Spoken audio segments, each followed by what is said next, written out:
In this activity, we'll complete a second comparative analysis. This time, we'll compare the colleges that you're interested in. This analysis is broken into multiple parts, so it's not overwhelming. In this first part, we'll familiarize ourselves with each school's website and important deadlines throughout their application process.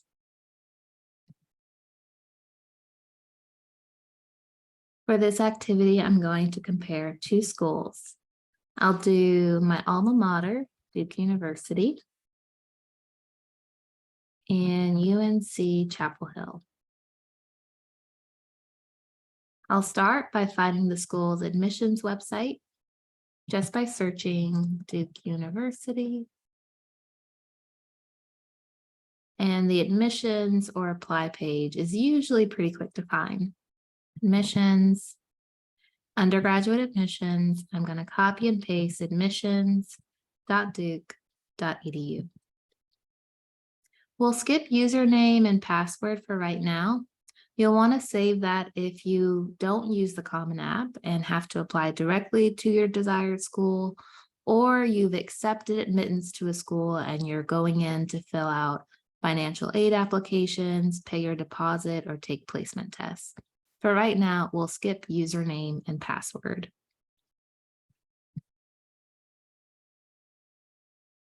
Next, I want to identify the school's decision deadlines: early decision, early action, regular decision.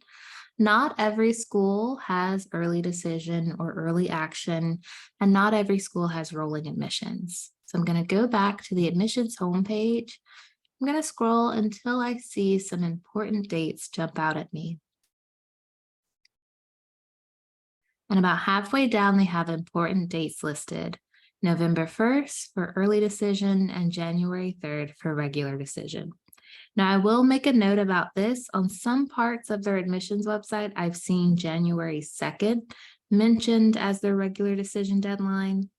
In the event you see two different deadlines, I always recommend you reach out to the school directly and go by the earlier deadline listed. So because I know January 2nd is listed somewhere else, I'm going to include that and make a note to self. So early decision is November 1st of this year.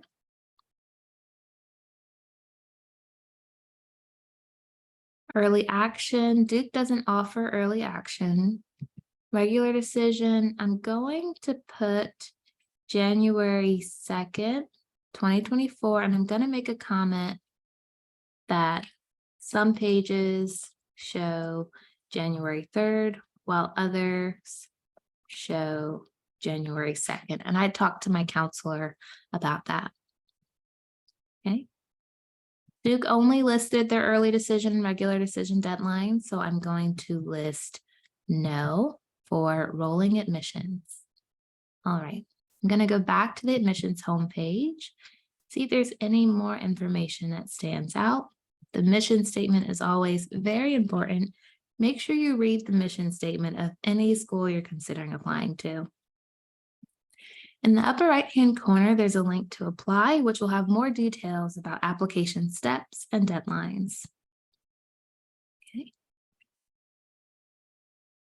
I'm going to go down to first-year applicants, and they have more details about the specific terms of early versus regular decision.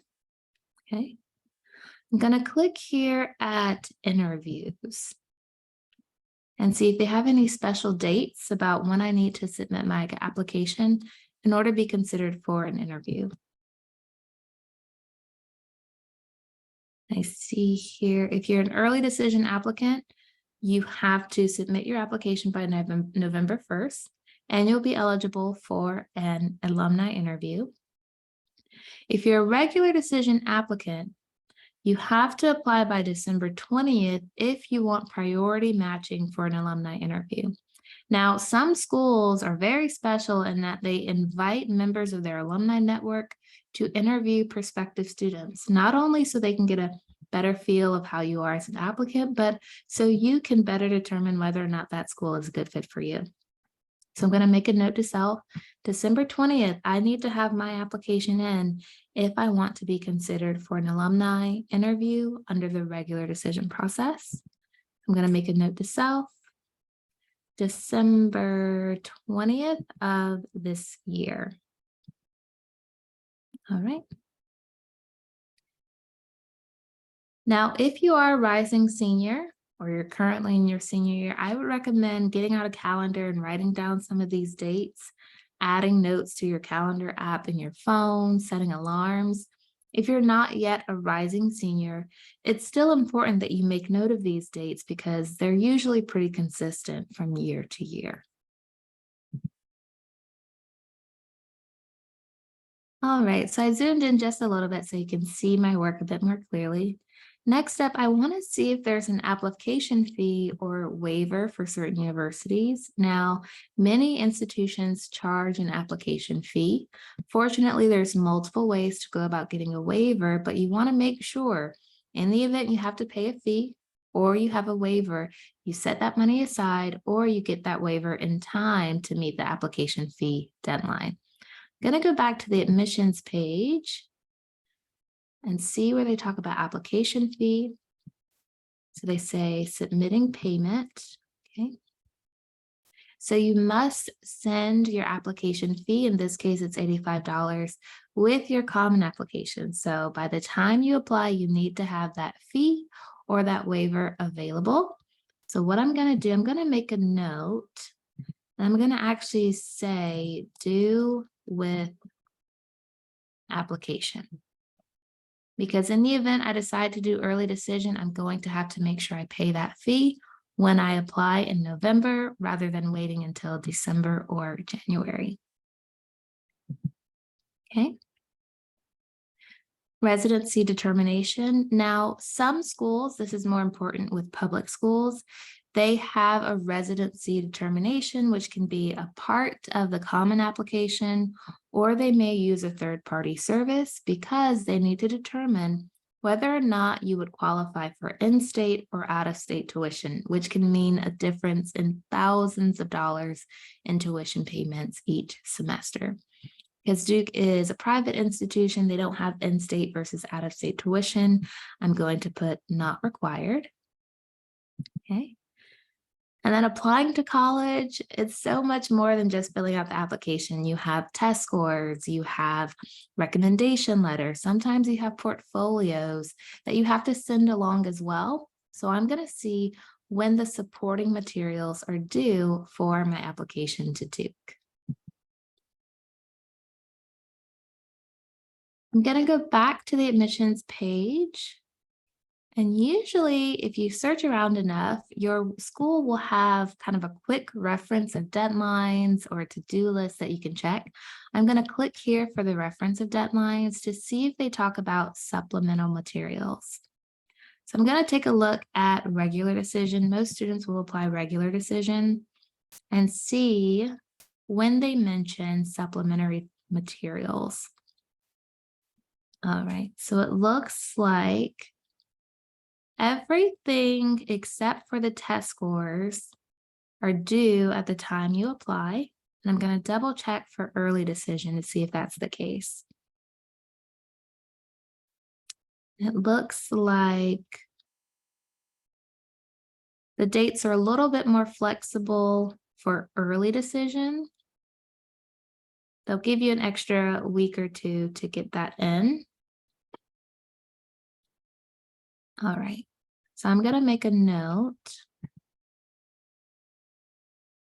All supplements except test scores are due at the time of applying.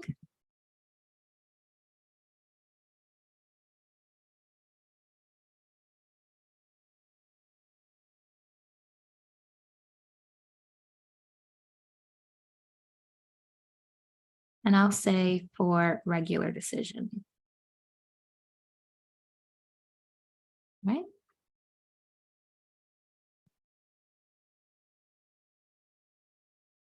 All right, I want to take a look at any financial aid forms that I may need to submit along with my application. Common financial aid forms include the FAFSA and the CSS profile.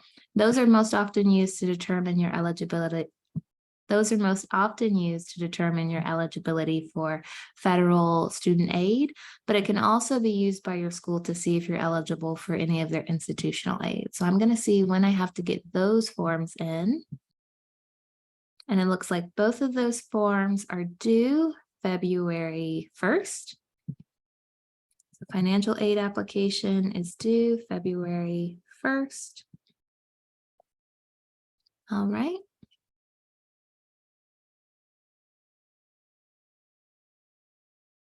All right, and then the final date I want to be mindful of is when you find out whether or not you're admitted, when you have to accept whether or not you're. So the final date we want to be mindful of is enrollment decision. Now, for regular decision applicants, now the final date we want to be mindful of is enrollment decision. For most applicants who apply under the regular decision deadline, you'll usually find out if you're admitted to the school in late March, early April. You usually have about a month before you have to decide which school you'll have to commit to and pay your enrollment deposit. Now, the enrollment deposit cost varies for each school, and the exact date you have to pay that deposit varies for each school. Usually you find out what that fee and that due date is after you receive your acceptance. So for right now, I'm just going to put TBD, to be determined. But I want to make sure we don't forget about that when we're planning out for those last minute due dates and last minute expenses that can come up throughout the application process. All right. So for Duke University, I have the admissions page saved. Once I get a specific username or password for any portals that I have to use on the admissions site, I'll save it here as well. The early decision deadline is November 1st of this year. Regular decision is January 2nd or 3rd. I made a note to reach out to my counselor for clarification about that. Duke does not have rolling admissions. If I want to be eligible for an alumni interview and I'm a regular decision student, I need to actually get my application in about 10 days earlier than the regular decision deadline. My application fee or waiver is due with my application, so I need to make sure I take time to either find that extra money or get a waiver so I can have that submitted by my deadline. For this school, residency determination is not required through a third party, and all of my supplementals, except for my test scores, are due at the time of applying. And then my financial aid application is due about a month later, February 1st, and I'll find out when I have to pay that enrollment deposit closer to the due date.